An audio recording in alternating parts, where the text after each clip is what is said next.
This is Greg with GirderMusic.com, and you are listening to Wild Man and Steve. You are about to listen to the intersection of faith, talk, and music. The Wild Man and Steve show starts right now.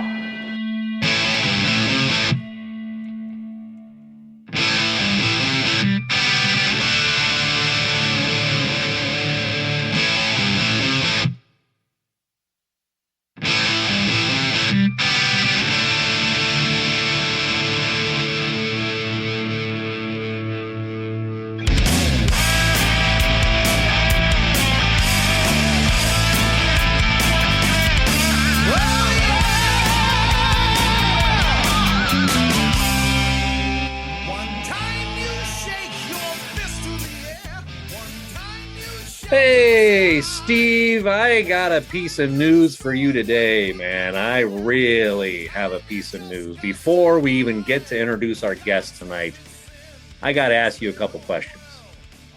Oh, can you tell how excited I really am? Yes, you are probably as excited as you are every single time. But let me just ask you just real quick here. Why did Jane's addiction dissolve?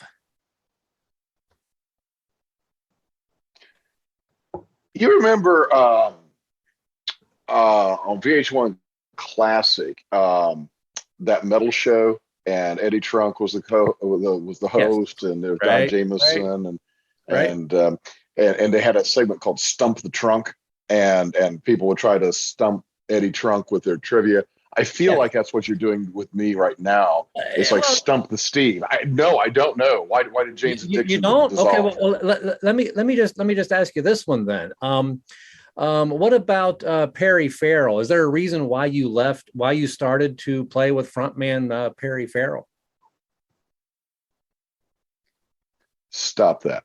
No. Stop that. No, wait, stop. I'm just telling you, you have to believe what's on the internet. I just looked it up. I Googled Stephen Perkins, actually, and right here it tells me Stephen Perkins is an American musician and songwriter, a drummer and percussionist. He currently plays with Jane's Addiction and Hellride. Following the dissolution of Jane's Addiction, Perkins continued to play with frontman Perry Farrell. It's on the internet, Steve. What do you want? You know what? You know what? I just, as we're heading into our third year of our show here. First off, I can't believe it took you that long to make that joke. Second, oh, how I wish that were true, right? I wish that were me. But third, dude, it's the new year. Your jokes. Can we just let the music play? I mean, for once, just can the goober humor and just let the music play, man. Goober? Did you say goober? I did. Goober humor. The gas station attendant off the Andy Griffith show? Is that what we're pretty much? You're right in that line. And I'm just saying, our fans are music fans, and so I want us just to let the music play. Okay, let the music play. That's a very, very great statement to make. It's a powerful statement. There's a lot of power behind that. I thought so. Yeah. Now, do you think that it would be beneficial if somebody did a documentary with the same name? Dude, that would be fantastic. Maybe kind of like an in-depth kind of interview some artists and kind of really like what's going on, especially today, especially with all the pandemic stuff going on. If somebody could put together a documentary like that, kind of like with the folks who did the Jesus music, we interviewed the producer from that last year. To have that kind of thing, I mean, I would watch it. I would watch it. Now. Okay, Steve, but you kind of got ahead of us here. The issue is I wasn't even able to introduce you in your name. I wasn't even able to say now it's time for Mr. Segway to give us a segue into our guests. What, are you telling me I already segued? That's why you're called Mr. Segway. That's why you have that name. He strikes again because, ladies and gentlemen, with us is Cate Meighan from Let the Music Play and Boom Radio. Cate, welcome to the program. How are you this evening? I'm great. Thank you for having me.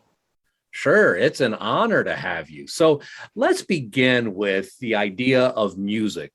Obviously, but the idea of the passion for music. One of the things that Steve and I noticed about you with Boom Radio, with the documentary that we're going to be talking about tonight, Let the Music Play, you definitely have a personal passion for music. Talk to us about where that came from. Oh my gosh, that came from my dad's studio.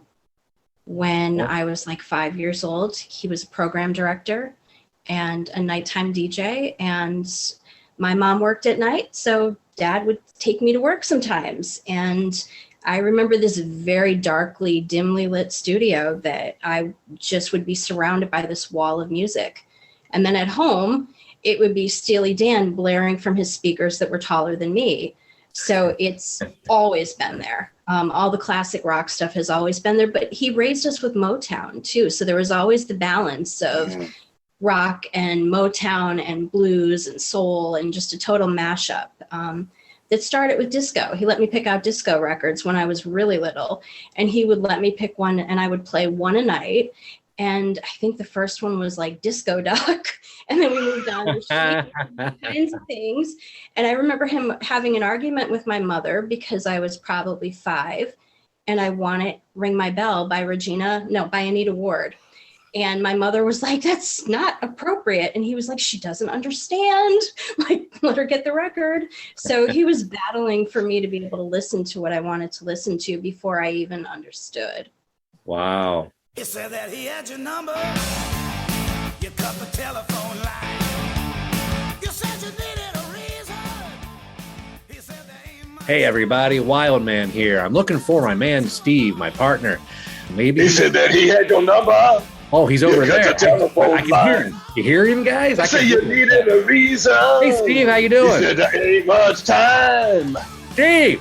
Oh, but when you lose, you win. Hey! That's the way it is. That's when the Hey! love comes down. Oh, he's got his That's where the love headphones on, comes folks. down. He's got his headphones on. He can't listen to me at all. Steve! Oh, Steve, hey, Rodman. give me your headphones. Come on, I'm trying to. Steve, come on. Hey, dude, what are you doing? Hey, Rodman, what are you doing? What are you doing? Dude, I was listening to my cassette of Rezband's album Between Heaven and Hell. I'm sorry. Did you just say cassette? Yeah. Man, I gotta be honest, it's getting pretty warm though. I mean, I've had this thing since the 80s, man. Well, man, this cassette is starting to sound a bit rough. But you know what I thought I might do? I thought I'd just like play it really loud and then, record it through my computer. Just like hold my headphones up to the computer mic. Oh man, that would sound terrible. Man, you always come up with the great ideas, don't you? Good grief. That would sound horrible. You need Girder's remastered versions. The sound is clear and crisp, and you get a collector's trading card with each one. Go to girdermusic.com and get yours today, along with Disciple as well. Dude, man, that sounds great. Hey, give me my headphones back. Oh, no. Oh, but when you lose, you win. That's the way it is. Folks, That's where the go to love girdermusic.com right now. That's where And the love what you'll comes hear is a down. little better than this. Oh, but when you lose, you win. That's the way it is. That's where the love comes down. That's where the love comes down. Wow. It's such a neat. I love hearing those stories, and it's I think as we listen to artists, especially we most of our shows are with actual musical artists or people creating music, but their stories are so similar, and like with yours, so many people they point to their parents, or maybe grandparents or some other family influence that they grew up with. Now you have some that are that grew up without it but discovered it through friends at school maybe and kind of snuck off to listen to it. But for so many people, it really is that family and certainly coming from that era, like you said, you got your Steely Dan coming out, you got your Motown coming out. I was looking at the website there for Boom, and on there I think you mentioned like your first album was Pat Benatar or so you got all that mix. And that was what was so cool back in the day. As you think about the 70s and into the 80s, were radio stations. I mean, it was such a mix of stuff there. But everybody says that, right? Oh, I love every kind of music, you know. Okay, but what are your faves? Okay, we're talking, you know, Saturday afternoon. I get to listen to some Ice Cream, and I'm going to put in my music as I'm driving down the road. What does Cate listen to? Foreigner, Steely Dan, Cutting Crew,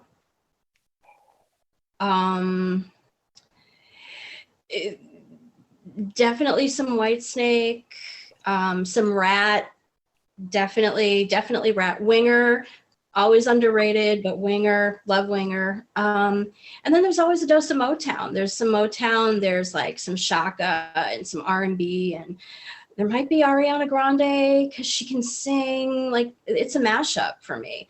But the old school, it's always Foreigner, Steely, Toto, you know, stuff like that. Well, I love every bit of what you just said, but I practically just went bananas when you said Whitesnake.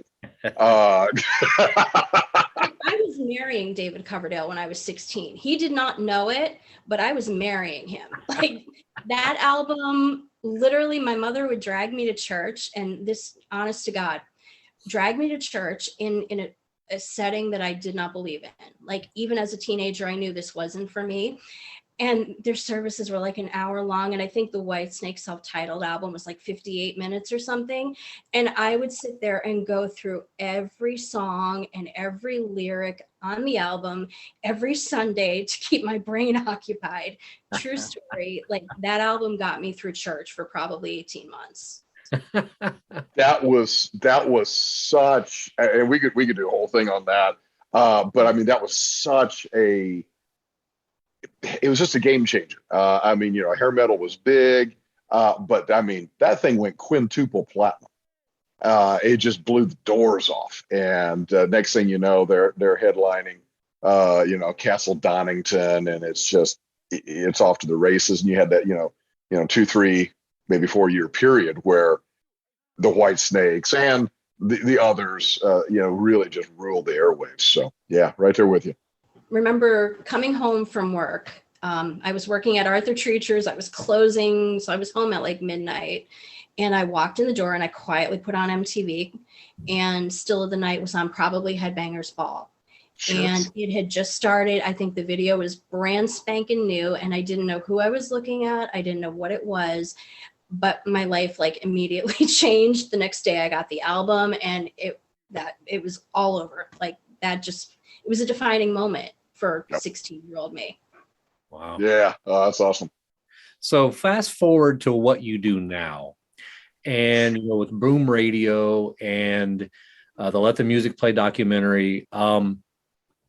What is it that, if you were to say to our listeners what you are trying to accomplish, what is your main objective in keeping that classic rock alive? If that's a phrase you would agree with, that you're trying to keep that alive, which what Steve and I are trying to do as well.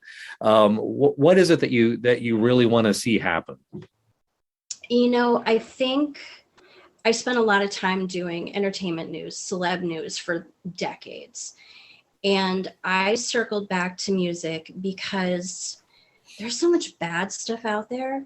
And at that point in time, with like the celebrity news, it's all negative. Like, everything that they wanted you to write was negative because that's what people soak up. That's what gets the hits. That's what makes the money. And I hit a moment where I looked at my stuff and I was looking for another job to like step up.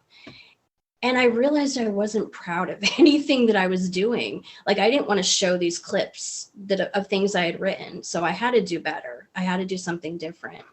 And I had circled back to music, which was always front and center in my life. It just wasn't my job. And I just realized that if I could connect myself for 2 or 3 minutes in the morning with a memory, with a song that triggered something good before life got complicated, before it got difficult, before, you know, the family and the kids and the parents and all of those things, when it was just simple, it felt better. And I realized that in writing that stuff, you help people to reconnect with themselves and their memories. And they have that moment along with you. And it might not look anything like yours, but it's still their moment. And it gives them a moment to kind of go back and go, you know, and you never feel bad looking back, even at the bad stuff. Either there was a lesson there or it was so much easier than you thought at the time. So it's never a bad thing. And it just felt like a much healthier, more positive thing to be doing. And it just kind of took off from there. I mean, Boom doesn't focus completely on classic rock or on any kind of rock. It really does cover old school 70s, 80s, and a little bit of 90s. But the whole goal is to remind you of something in your past that makes you feel good for 2 minutes out of the day before you tackle the day with inevitable problems and difficulties and stressors. Yeah. I can't tell you how much I love that. I love that idea of connecting people with the memory. I like that piece, but then also just the positivity of it. Like you said, it kind of sends you out into your day. And to me, the classic line that comes to mind is certainly not from hard rock. It's from Billy Joel and the classic song Piano Man. And that line, "Son, can you play me a memory?" Mm-hmm. I'm not really sure how it goes. It's sad and sweet, and I knew it complete when I wore a younger man's clothes. And why that line, I think, resonates so well and people love that song so much is because we all have those memories that are so connected with music.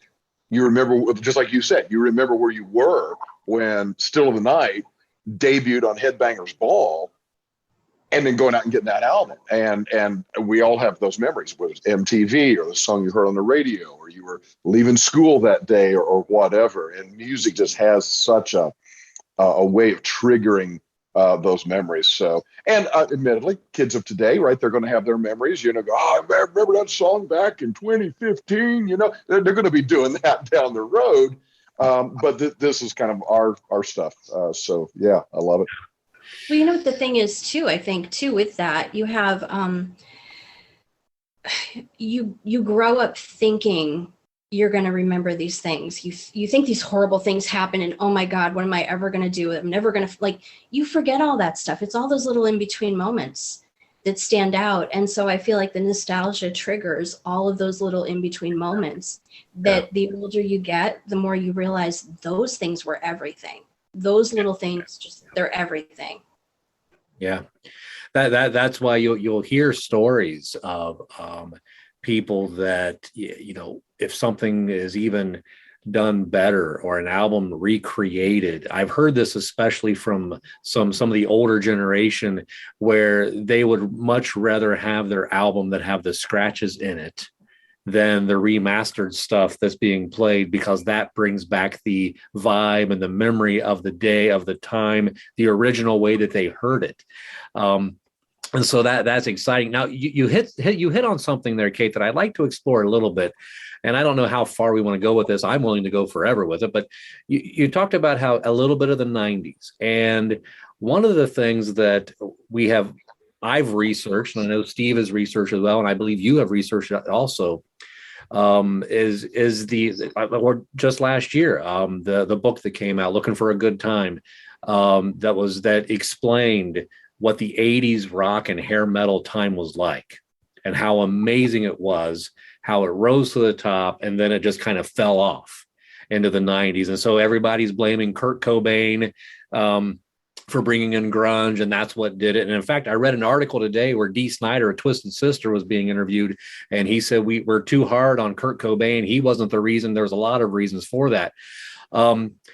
But I look at that time, and I know, and Steve and I have talked about this, I know that you need to take into account that that's my era, that's where I came from, and that may be why I'm prejudiced towards that era, or I'm more inclined to say, you guys don't know what music is, that's real music. But I would say it does seem like there's a different tone from the 90s on in the modern rock metal version, at least. And I remember Michael Sweet from Stryper saying this a few years ago, saying that it used to be about the music and getting the music right and getting the solid sound out, where he said now it's more about angst and attitude, angriness. People talk about Kurt Cobain's depression, all of that kind of thing. Is that the same thing you've noticed in seeing the different eras? Have you noticed a shift in that, looking at what we experienced in the 80s versus the 90s on? I think from what the way I viewed it, and I love a lot of the 90s stuff. So, I kind of was along for the ride through the grunge and the alternative stuff and the jams and the R&B stuff, and then how we kind of got back to rock a little bit. So I kind of went with it. But I think what happened is the 80s, especially the end of the 80s, it was all about partying and chicks and having a good time. And the 90s ushered in an era where the songwriting and the lyrics started to matter. And it went deeper. And it's just really that simple. Some of those groups fell off. Some of those people grew up or started to want a little bit more in their life. And so the writing changed. And I think that's a huge part of it. And I think going forward, there's been a better meshing of lyrics and writing and music as well. So it's not either or, because at first, at the start of the 90s, I felt like, it was the garage band sound, a lot of it, but lyrically, the lyrics were stronger. And, it was like wrist music a lot of the time, but it also was a reflection of people going through real issues. So Sure. I think after we got through the 90s, I think the meshing of the actual music and how that's written, along with the songwriting and the lyrics, I think it blends better. And I think people can handle the emotional stuff better too, because we're all grown now. We get it. Yeah. Well, yeah, we could do a whole thing just on lyrical content. That's fascinating comment that you just made there. Because as I'm thinking about it, suddenly you've got a really great point there. But I hear a lot of lyrical depth, a lot of experimentation lyrically, a lot of experimentation musically in the 60s and 70s. And then again, it may be in the 90s and later. So then you got the 80s, which is where everybody's like, woo, let's party, right? And exactly what you said. 80s was all about the fist pumping, all about the fist pumping. Right. Well, it was Poison, don't need nothing but a good time, right? Yeah. And that was kind of the anthem of that. But you're right. So it's really kind of, you got that bookended around that. You have some of that depth, and certainly if you listen to the older stuff, again, 60s, 70s stuff, there's a lot of that there as well. It circles back around, so interesting. Well, we want to talk about this documentary. So what prompted you to do this? I think a lot of people are going to be grateful for it. I think a lot of people are grateful for it now. I think a lot of people are going to be grateful for it 10, 20 years from now as we look back at this era. They're going to be glad to have had this well done historical snapshot. But what prompted you to do this? Absolute insanity. Just pure insanity. I got up one day and said, how can I complicate my life as much as humanly possible? And then I went, I know. And it was born. No, that's the truth. But honestly, it came from conversations with artists, because we were all in this same bubble, whether you're on my side or you're on stage or you're, booking shows or you work security. Like, we were all literally in the same boat where there's nothing to do. And what are we going to do? Because this isn't going away and we are all stuck. And it's not just the guys that get on stage. It's not just, the roadies or the people traveling. We are all stuck. And so I was having these conversations with artists that I'm friends with and people that they become normal people to me, especially. Like, they're friends. I text you every day. We go back and forth every day. There's a handful of those people that might be surprising, but they're just normal people. And so these conversations were happening every day and with more intensity every day. And I just kind of thought, well, I wonder if they'll talk on the record. And I think I assembled a little bit of a team, put out some feelers. And I think within like maybe 3 days, we had, 10 or 12 people that said, yeah, we'll do an interview on camera. And I thought, okay, let's see what happens. And a lot of the story really did come together in post-production. When we looked at all the pieces that we had, that's when we figured out how we're going to do this. and how we're going to do this well. We started off with a template of questions. Like, we knew we had to hit the financial end of it. We knew we had to hit the depression of it, because to somebody that's played gigs for 30 years, it was like losing a person in their life. They were grieving the loss of this as if it was a person that they saw every weekend. And we needed some people to talk about that. There were things we knew we needed, and we knew that everybody wasn't going to check all of those boxes. Some people are only going to stick to the work. Some people are more open and honest. So it felt like, as long as we knew we had one or two people that would go there on each topic, we could hit all the important topics that really were going to matter. And that was the starting point. You know, these 10 questions are where we're going. This is what we're talking about. And everybody sat from, I think, October through January. I think in January, we swung back and did a few more interviews to pick up pieces. We just started moving all of those pieces around. And we had about 12 different scripts that we did until we felt like we nailed it. And then we had to start piecing the film together to see if it was going to work that way too, because that's, you know, what works on paper doesn't always work when you put the pieces together. So that was another challenge. But we also really felt it was important to not just talk to artists, not just talk to people on stage. We wanted to get venue owners and people that are in charge of shows and people that work behind the scenes, because those are the people that really honestly were hurting the most.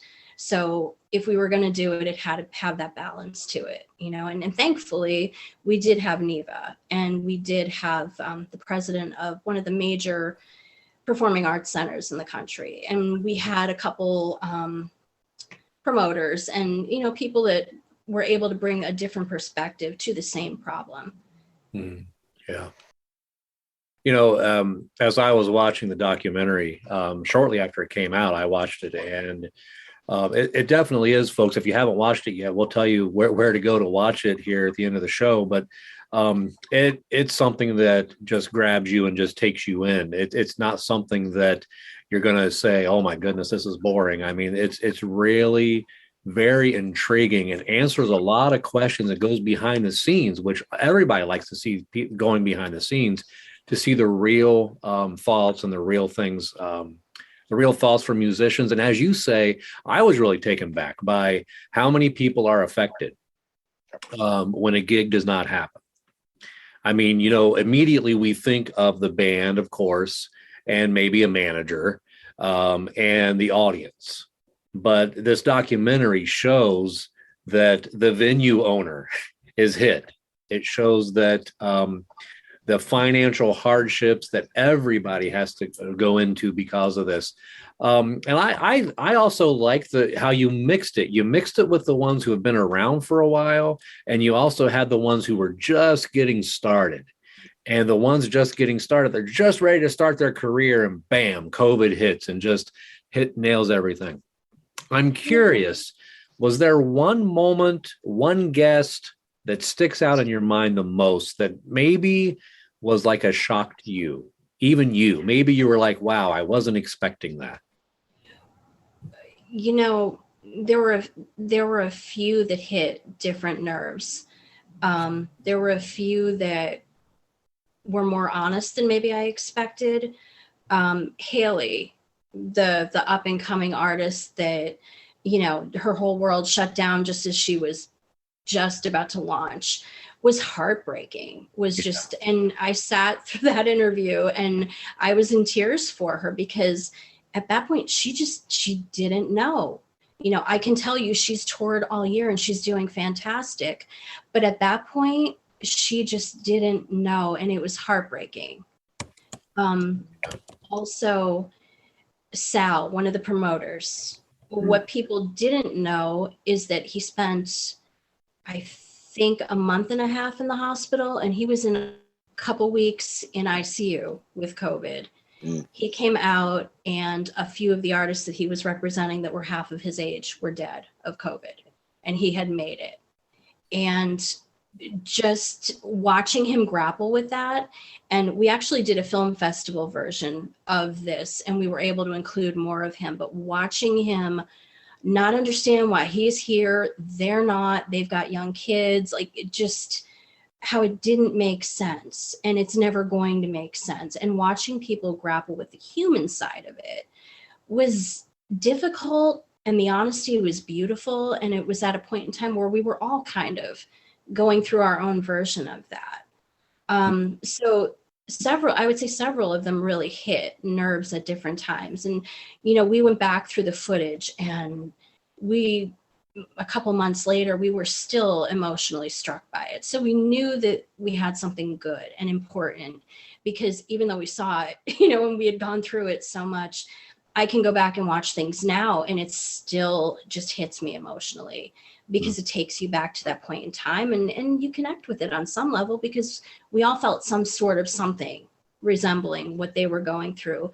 The honesty from them was really beautiful, and we felt honored that they were willing to be that honest with us and talk to us and share with us, because, these are people that are used to being under the best conditions, the best lighting, the best staging, the best of everything, several of them, to speak on camera. And, I was directing people on how to fix their lighting and how to put things together, and they were still all in. And it was amazing to me to just see that level of it too.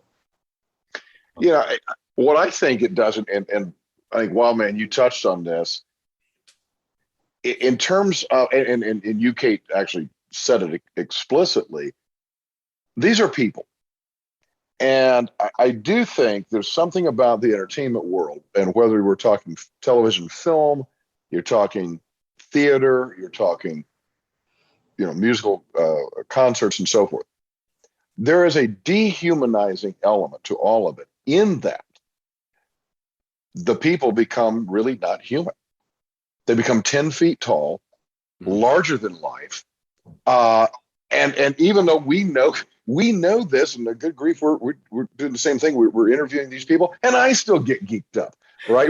when I see somebody. So you really do forget these people have still got bills to pay, just like you do. They still got spouses and children and aging parents or whatever, right? All the same stuff that we do. And what this does, I think a documentary like this does, is to bring that out. Not in that really salacious kind of way of, like, MTV behind the music, and it's all about the, every one of those episodes had the same plot, right? Meteoric rise to fame, crash and burn with drugs, and then the reunion tour. This was more honest and real. And so I think that's what is really going to benefit a lot of people. The other thing I just want to say is, you brought out, again, the number of other people affected by it. You talked about promoters and so forth, and I want to have a particular question there. But, it's like, if you watch the credits of a film, it's not just the name star actors. How many people are working the CGI? How many people were on the catering crew? How many people were doing all these other things? I think you sort of mentioned the promoters and some others. Who do you think really has been the hardest hit in terms of the industry by the shutdowns and cancellations of performance? I think the people that work in venues. I think the people that, the ushers, and the people that take the tickets, and the basics, honestly, the people that, they have 4 or 5 nights a week of work. That's their main job. That's their only job. That's how they're putting food on the table. That's how they're paying for the kids' daycare. Those people didn't work for the better part of a year. And the thing is, they were in jobs where they couldn't go anywhere else, like that, from that level, whether you're bartending or seating people, they couldn't go anywhere else. They couldn't, under normal circumstances, you would look for something comparable. Everything comparable is shut down.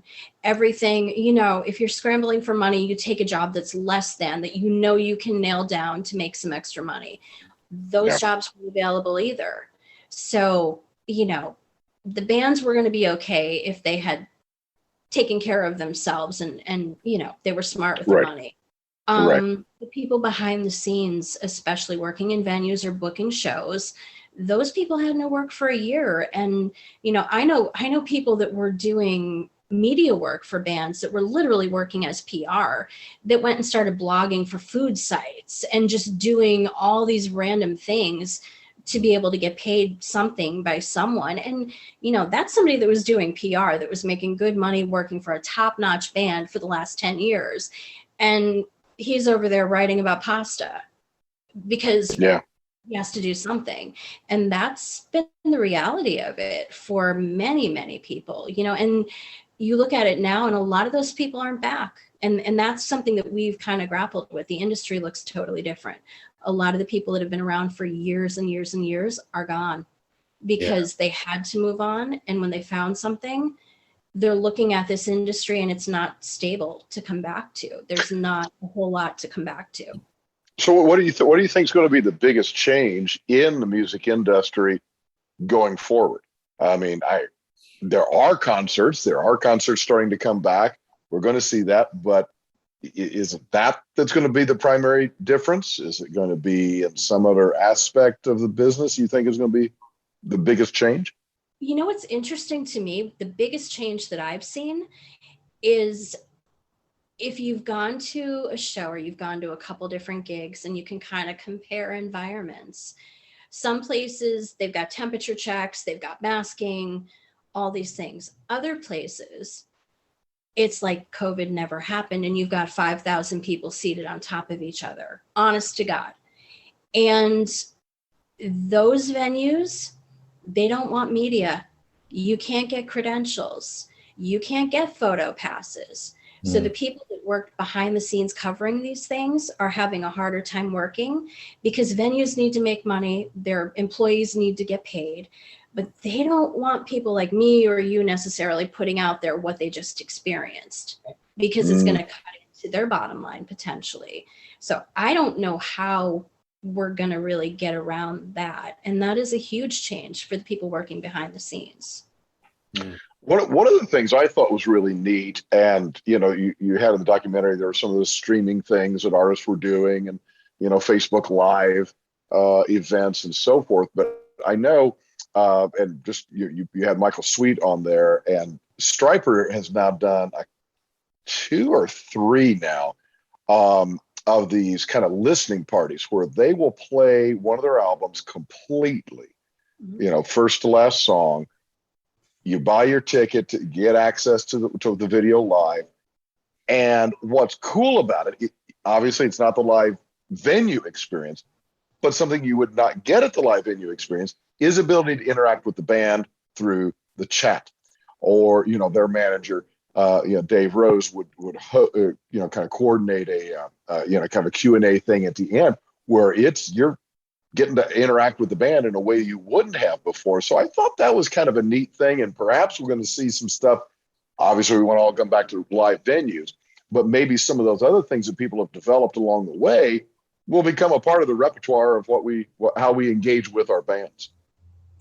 I think it's going to have to. It's kind of like kids with school, they don't get snow days now. They have to learn from home. It's something that schools realize that, hey, we don't have to cut this out completely. So they're adapting it in different ways. And I think there's going to be some of that because it makes sense to incorporate some of the new tools in for sure.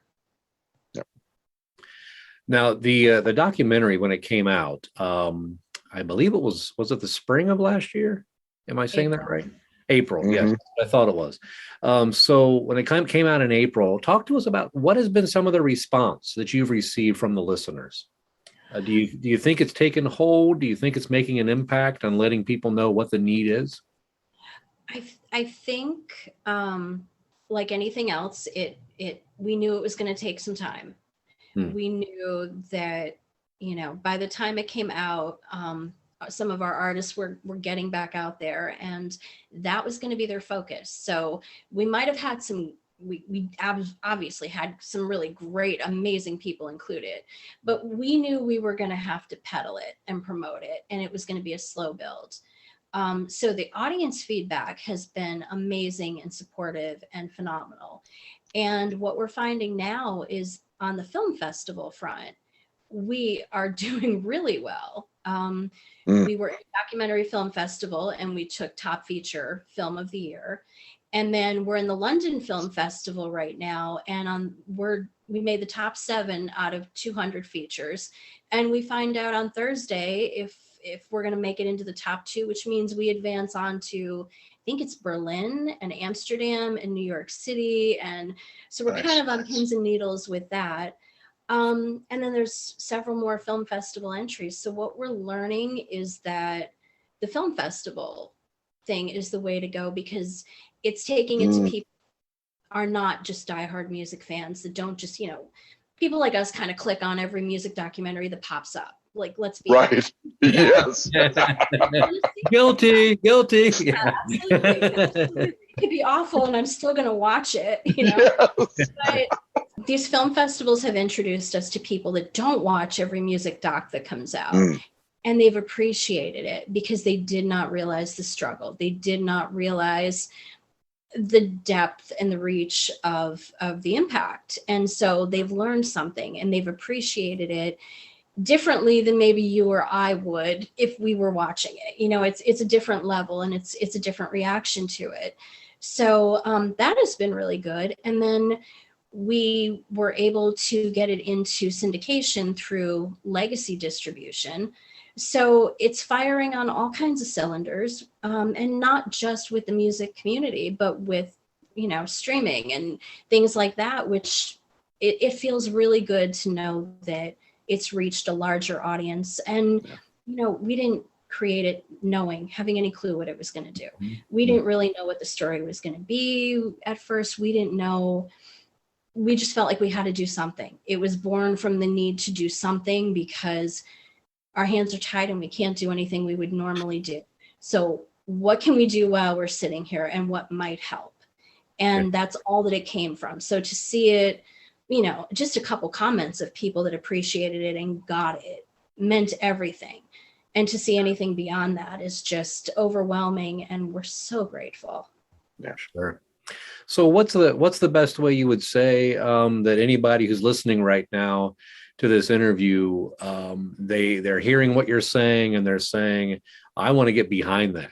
Or the documentary or Boom Radio in general, what's the best way they can support what you're doing?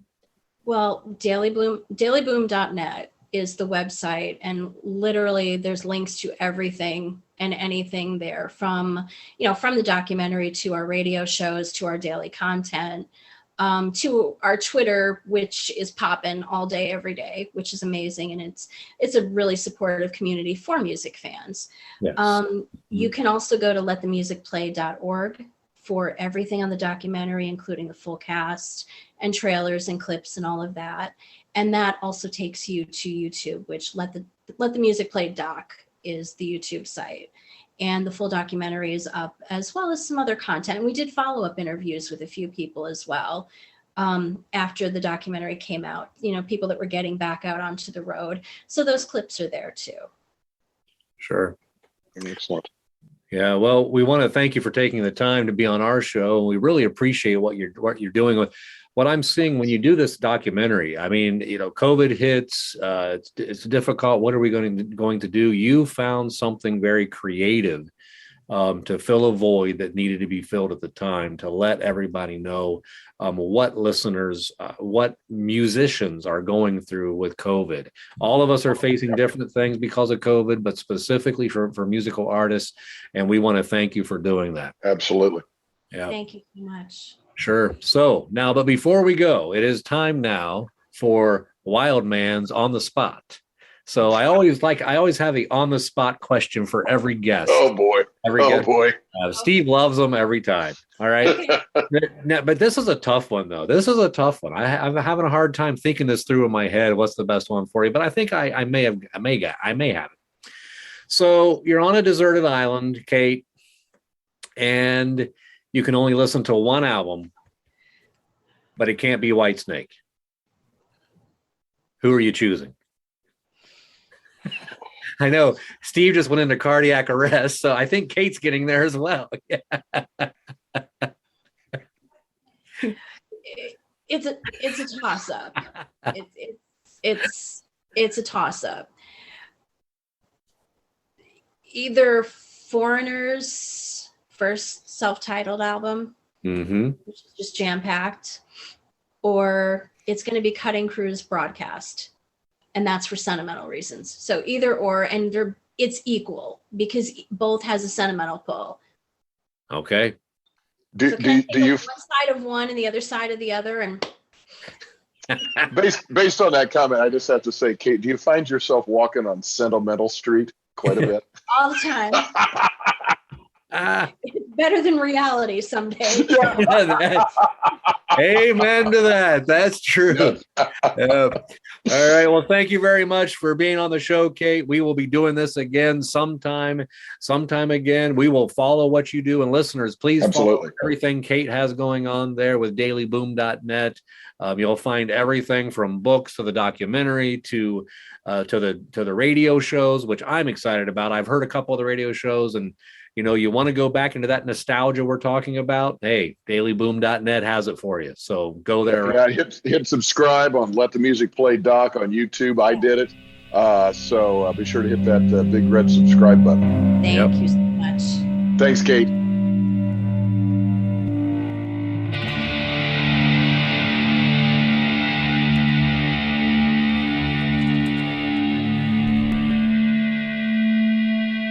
It was an honor to interview Cate Meighan. I appreciated her passion for music and for how artists were impacted by the pandemic in ways we would never understand. If you haven't yet, I encourage you to watch the documentary Let the Music Play, which gives great insight into this truth.